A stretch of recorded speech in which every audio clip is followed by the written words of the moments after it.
Yo, it's Noodles. Welcome back to another reaction. Why is my camera all the way over here? Why is why is my cam like normally it's pointed this way? You see, you can see more of the red wall right here. You don't even see half of the red wall anymore. What the hell? Anyways, yo, it's Noodles. Welcome back to another reaction. Today, reacting to gameranx 10 things you should know about Sparking Zero. With the upcoming release of Sparking Zero, I know that I have to be prepared. I have to be ready. I have to be in the best shape at least the gamer can be in, because I'm not gonna be in fit shape. I know that much, but I have to be in the best shape a gamer can be in to play this game, because I want to do everything that I can possibly do on this title.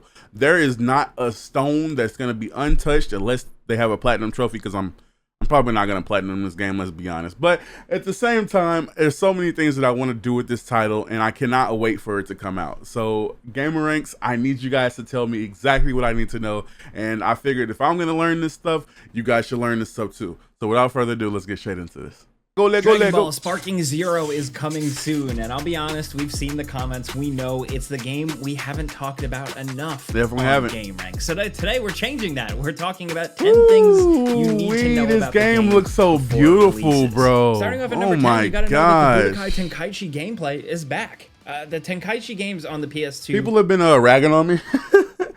Friends, family, people on the internet. Ever since I said I did not play the first three, people have been on my ass no matter where I've been. TikTok, YouTube comments, Twitter, people have been on me badly since I played them, but I didn't play them enough to say, oh, I was playing them like that. I probably played like 1 or 2 matches. I was busy playing Storm. Cut me some slack. I wasn't. You know, I was playing Raging Blast and Raging Blast 2, bro. I wasn't playing Budokai Tenkaichi. That wasn't my generation, bro. Like cut me some slack, man. So I'm happy to see that the controls, or most of them, because some people that are actual, like, been in this game for a long time, the content creators, it said it doesn't play like that. So I don't know, but I'm happy. I'm happy to see this return. I'm happy to see it continuous tradition, and I can't wait to play it.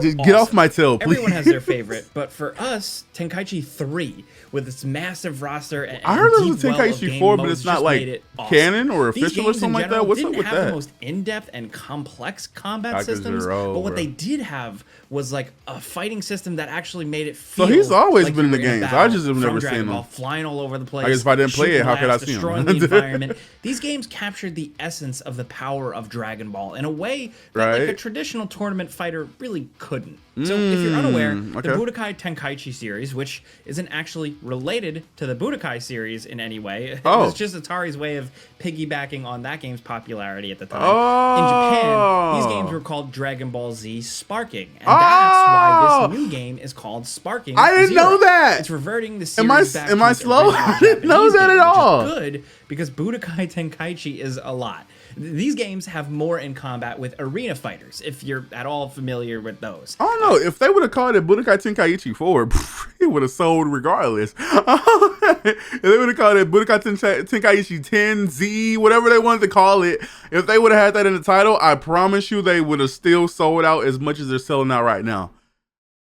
I don't know. I feel like it ain't a stretch to say that. A third-person, over-the-shoulder camera and full 360-degree movement. Oh my Combat God! Look at mechanics Trunks. are more streamlined, so everyone has the same inputs. Look at my boy. I love this. I love the way this game looks, man. And mechanics. Fidelity to the source material is emphasized over game balance. Sometimes the most powerful guys in the series are going to be tougher and do more damage than the weaker characters. This isn't like Fighters, where there's some attempt at like making the fighter roster balanced in some way. Like earlier versions of Goku are much weaker than Super Saiyan God Goku. Obviously, Dr. Wheelo is going to have a bad time against Majin Buu. You get that's the idea. How it should be. Yeah. In some ways, the gameplay feels. With that, I want to touch on the meta talk in the space of Dragon Ball Sparking Zero. Play who you want to play. That's all I'm going to touch on. That play who you want to play. Play who is fun for you to play. If you're playing ranked, go pick a meta character, bro. Go choose whoever you think is gonna be the #1 character in Sparking Zero. Or bro, you do whatever you want. But at the end of the day, you should just play the game to have fun, because that is what this game is all about. Regardless if That's it. That's all I'm gonna say about that. Closer to a sports combat game because it's more about mechanics than a traditional fighter. It's just way more flashy than any sports game. There are so many abilities and systems in this series that's just there. I can't wait. It's cool oh my and it's gosh, fun. bro! Like how characters can see, transform. I want to low key play Goten now to see the Kamehameha, not the Kamehameha, Kamehameha. The environment, everything. And this is like stupid shit like that that just makes this game so accessible and cool. Ooh, I can't wait to play it. Take some time adjusting to get used to because even if they're close to arena fighters in style, that's gonna be my favorite character to play very for differently sure. from most of those games. For But once sure, you get the my flow favorite down, character to play. There's nothing else quite like them. The old games were so much fun. The next gen ones, not as much, but from everything we've seen debatable. of this new entry in I like the series, Xenoverse. I like it looks fighters like it's too. sticking closer to those classic old. Well, the game came out while between making that. a few appreciated changes that should remember either. hopefully make the combat Kakarot, more I guess you fun could say. and dynamic. Was- Now at number Kakarot was 9, cool too. the roster. If you're a Dragon Ball head, this is the stuff you want to hear. Yeah. Tenkaichi 3 has an absurd roster of over 150 fighters. Right, This game is going to easily top it with a starting lineup of 182 fighters total. My question is that 182 considering all of the forms as specific characters? Because the point that somebody else made, I don't know who said it, probably the whole community is saying it. That's like 15 Gokus. Are they taking up character slots, you know? Because you can just choose Super Saiyan 3 Goku. You don't have to power up to him. So is that also in the character slots? Now there is a whole fuck ton of characters, so that doesn't matter regardless. And then the DLC, there's apparently going to be 20 characters per DLC, and then we know there's going to be 3 DLC on top of the other DLC they're going to eventually add into the game, you know?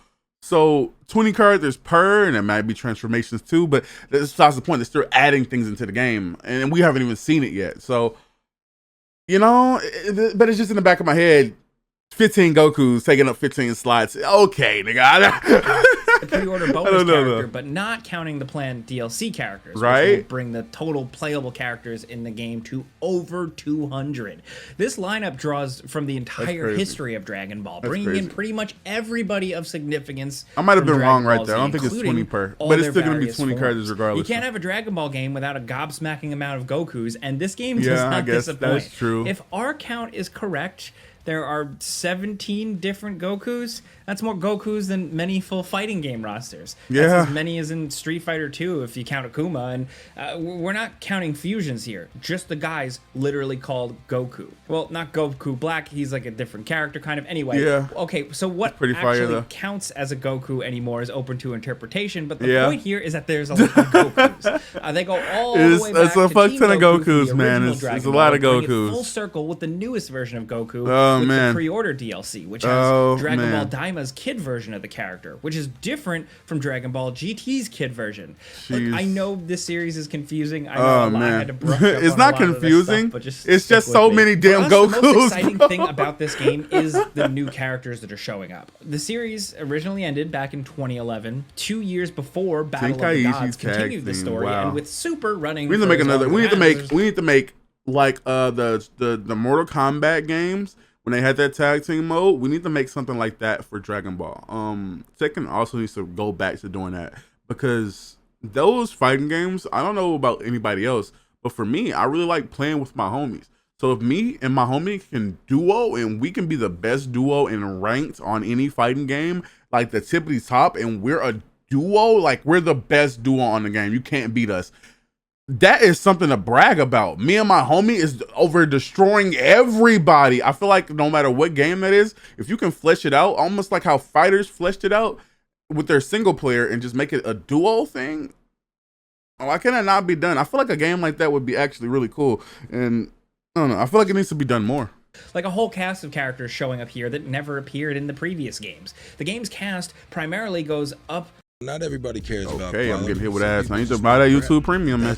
I cannot be doing reactions and getting hit by ads. Through the new Tournament of Power in Dragon Ball Super, ending with characters from Super Hero who are showing up as DLC. Say what you will about Super's quality, but many of these guys should make for fun characters to play as. There are some deep cuts here. There should not be one person on this game that isn't fun to play as. I feel like you can play with anybody and it can be fun. Dragon Ball GT, which is apparently still canon. It's just considered an an alternate universe now that Super has become, quote-unquote, the real follow-up to Dragon Ball Z. Right. Another fun surprise is that every bad guy from the Dragon Ball Z movies are in this as well, including both the Super and the old versions of Broly. Seems like they got a lot for every different type of fan, new and old. Literally, everybody should be happy. A general lack there is of no original Super Dragon 17 Ball too. Yeah, it's really just Team Goku and Master Roshi. But with a roster this big and deep, there are acceptable losses, I guess, there. Yeah. Next, over at number 8, with more and more games going online only with their multiplayer, it's nice to get some kind of confirmation that this game will have I wonder if they're going to actually have more stages play together on a single TV if you want. The in-person experience is perfect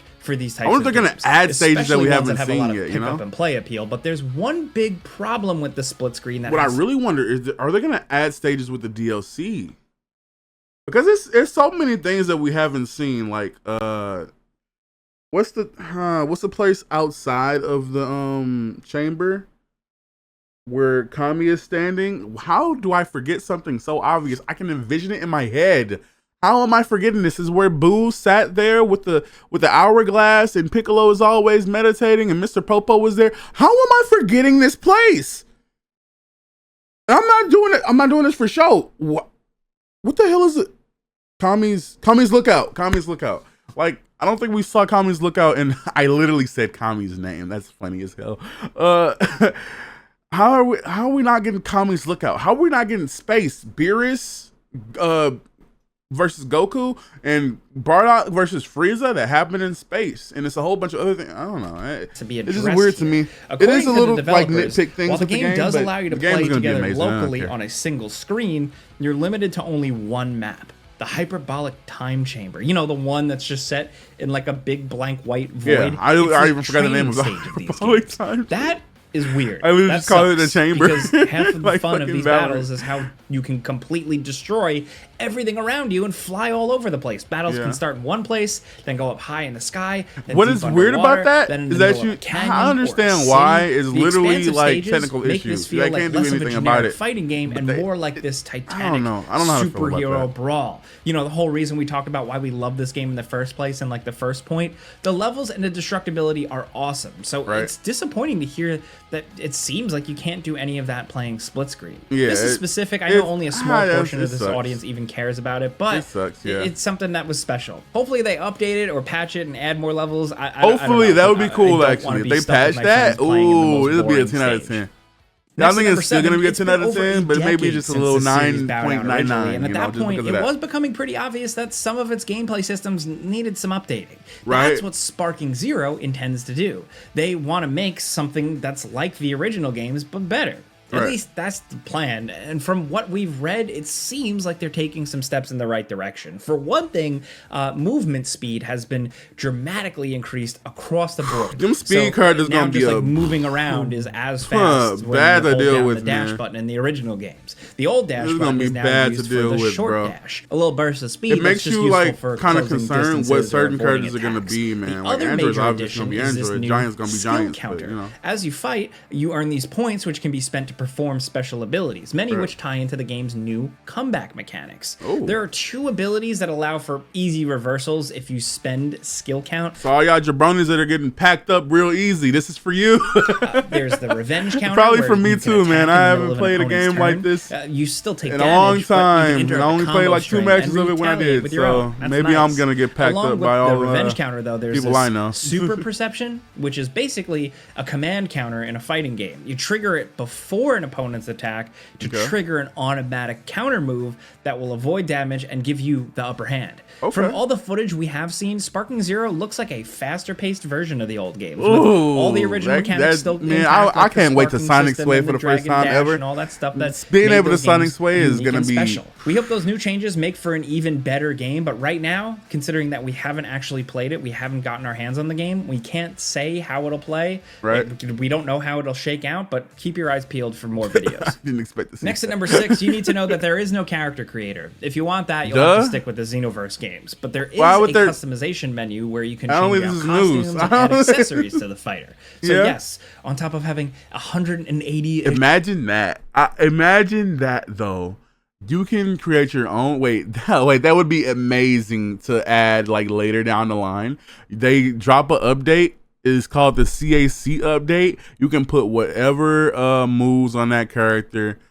They're a blank slate. You can put whatever accessories you want on that character. Almost like how they did in that Sonic game that was trash, Sonic Forces or something of that nature. I don't remember, but that would be pretty cool. I would like to see that. Characters. That would be fire. I know they're not going to do that, but if they did, I wouldn't be opposed to it. In the example given, they show Goku in many states of undress. Can these costumes carry over between different versions of a character?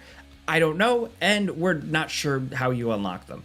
All we know is that they're in the game, so every permutation of a character that appears in the story mode is available to play as if you want. One interesting additional little bit of info that we found on the game's beginner guide on the website, really cool. Along with full outfits and some little accessories like a halo or a scouter, you can give fighters ability capsules that enhance their stats in some way. I really want to see what that does. Like they said, it changes their moves, we're not sure how it's going to work in this one. They sound like something that could easily be turned into some kind of annoying pay-to-win item sold for real cash. Yeah. But so far, it seems like this game is committed to the old school style. So hopefully, this is. I want to let it be known, bro. Everybody that thinks these things are gonna be like micro advantages, maybe they will be, but you still will get mixed. It does not matter. And I'm speaking for myself and everybody else that thinks, oh, I'm gonna choose this character and I'm gonna whoop everybody, bro. You're not. I promise you. One of the best Budokai Tenkaichi players in the world will beat you. At 9 times out of 10, he will beat you every single time you pick up that joystick,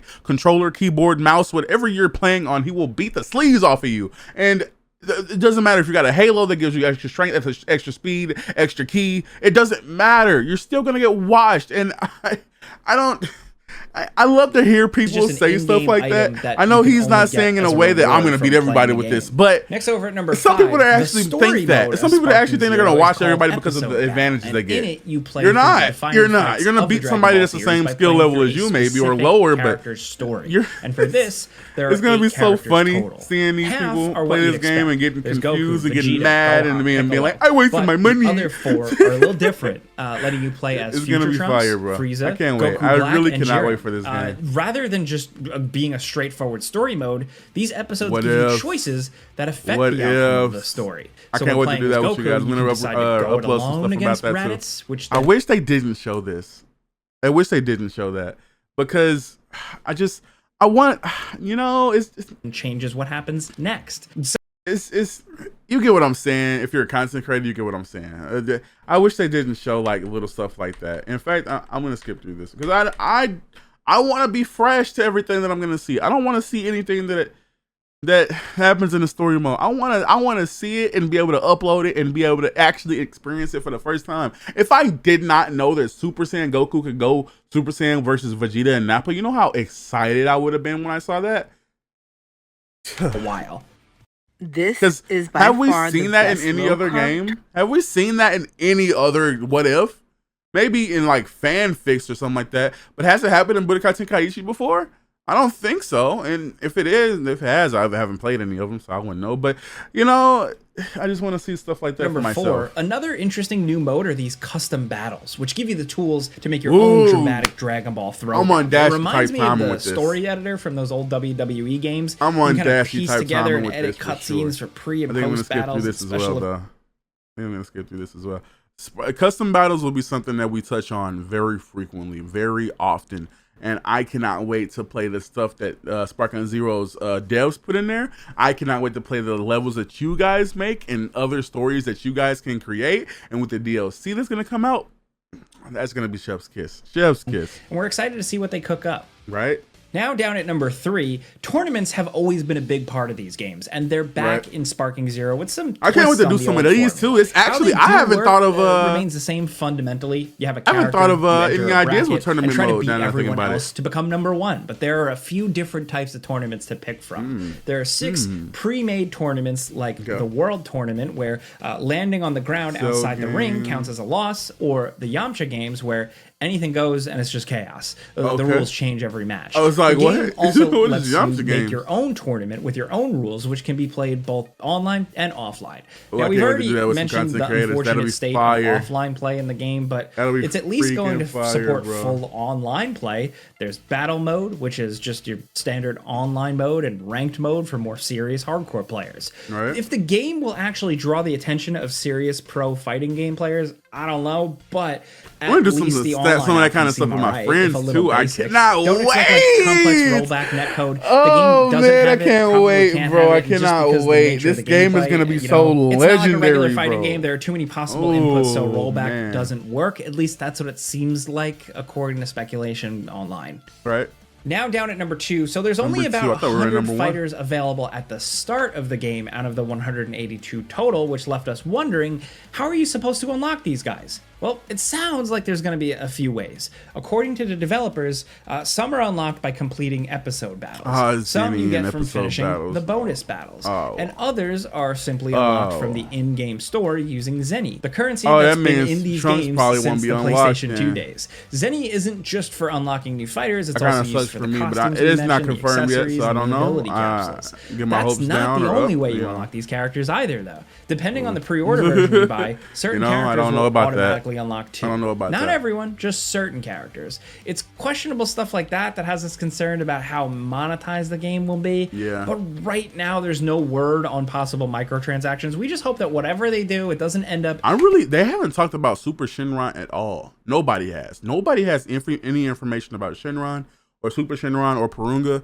And I'm really interested to see if it's like Xenoverse. It looks like, from the outside looking in, it looks like it's going to be like Xenoverse Shenron. You get the Dragon Balls and you get to, do all that bull. And I'm just really excited to see what are the other wishes. Because I'm obviously it's going to be like, make me super rich. And it gives you 1 million Zenny. What are the other wishes going to be? Give me a random character. Make me, what could there possibly be on there? Interfering with the experience. It's one of those things that could end up being totally benign and not that bad, or awful and filled with terrible microtransactions. If it's just some DLC characters, fine, whatever, but if they lock lots of characters that are already in the game behind a lot of really tedious grinding, right, that they like intentionally made worse to drive people to buy currency, then that's not cool. Bandai has gone... No. You want to play a character, you better grind for that character, boy. You better get in that field and grind. Don't do that. No. I don't agree with that. I don't agree with that at all. You want that character, you better work for it. You better, with a big high profile if you want game Super like this, Janemba, you better go work for him. Worst instincts and just try because I guarantee you, I'm gonna go work for Trunks for sure.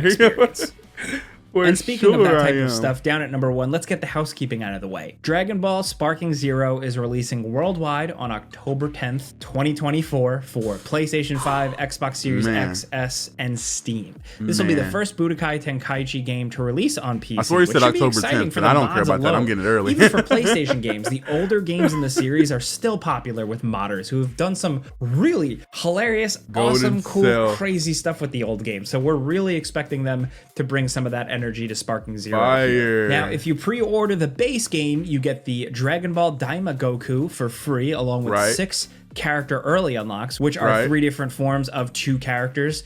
These don't cost any extra, you just have to pre-order the game. That's the standard edition. Then there's the deluxe edition, which comes with the season pass that is apparently going to add over 20 playable characters from the superhero movie and the upcoming I was Daima wrong anime earlier. series. That's okay though. All that, and they're doing the early access thing. Get the deluxe edition, you get 3 days early access to kind of beta test the game for everybody else. Yeah. Well, one other thing, you can also summon Shenron. Getting my early content, boy. My only guess is that the game does something like the old games where you can collect the Dragon Balls in-game and do certain things, and then if you get all of them, then you can summon the dragon and get a list of things to wish for, like maybe a bunch of in-game money, or maybe what I'm an expecting, unlockable character. Maybe what else something like that. We're spitballing.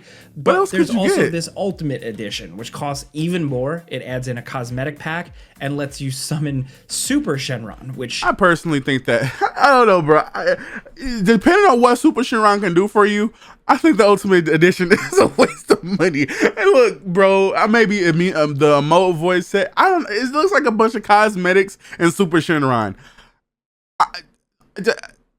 it's just $10. I don't know. It's just $10. It's just $10. It's not that much of a waste. I don't know. Something. But it looks like the most important thing is that you get the season pass $10 to and get it. I don't know, bro. Now it's really up to you how much you're willing to spend. Maybe he's worth it. Really. But hey, those are 10 things you need to know about the upcoming Dragon Ball Sparking Zero. It seems like a pretty exciting one. So let us know what you think in the comments. We'd love to hear anything you got about the game, any memories playing the originals, any expectations, any hopes, dreams, fears for this one. Let us know. If you like this video and you like talking games with us every single day. Shout out to gameranx, man. Shout out to gameranx. I genuinely am so excited for Sparking Zero. I hope you guys are really excited to see the content that I'm going to publish. I feel bad for the people that came to my channel for deep dives on anime, because if you haven't seen my posts, I'm moving away from that kind of stuff. I really want to dive in on stuff that I really care about. I really care about fighting games and things of that nature. I won't just start posting Tekken and Street Fighter videos. Maybe I'll do that on ITZNOODLZ Live and actually while I'm streaming and stuff, try to do some more stuff like that. But I really am going to start posting Sparking Zero stuff. And I just want you guys to be prepared, be warned, be afraid. Obviously with ReZero coming out and all these other anime that I really want to talk about, I'm still going to do that. But with it being said, I'm gonna be talking about Sparking Zero a lot. I'm gonna be doing a lot of Sparking Zero stuff. I wanna collaborate with Sparking Zero creators. I wanna do so much stuff with this game. I cannot wait for this game to eventually come out and me to eventually play it. I don't even know what to say to the effect that this game will bring out a new side of me that I am so excited to see.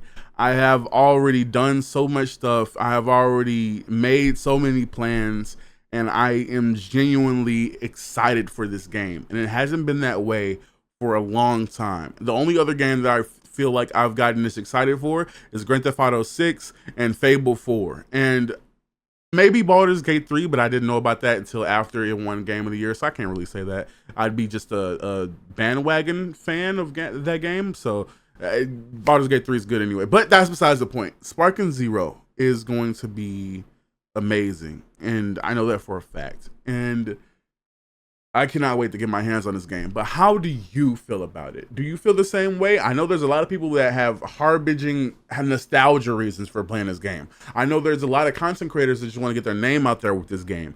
And I know there's a lot of people that just want to play this game just to play this game. They want to prove people wrong that are saying this game is going to be good, and they want to prove people right that are saying this game is going to be, well, no, but vice versa, you know? But yeah, how do you guys feel about this? I really cannot wait to get my hands on Sparking Zero, and I know you guys feel the same. But if you enjoyed this video, make sure you hit that subscribe button, that like button, and hit that little bell just to show me some extra love. And other than that, I have nothing else to say, but thank you for watching this video, and peace.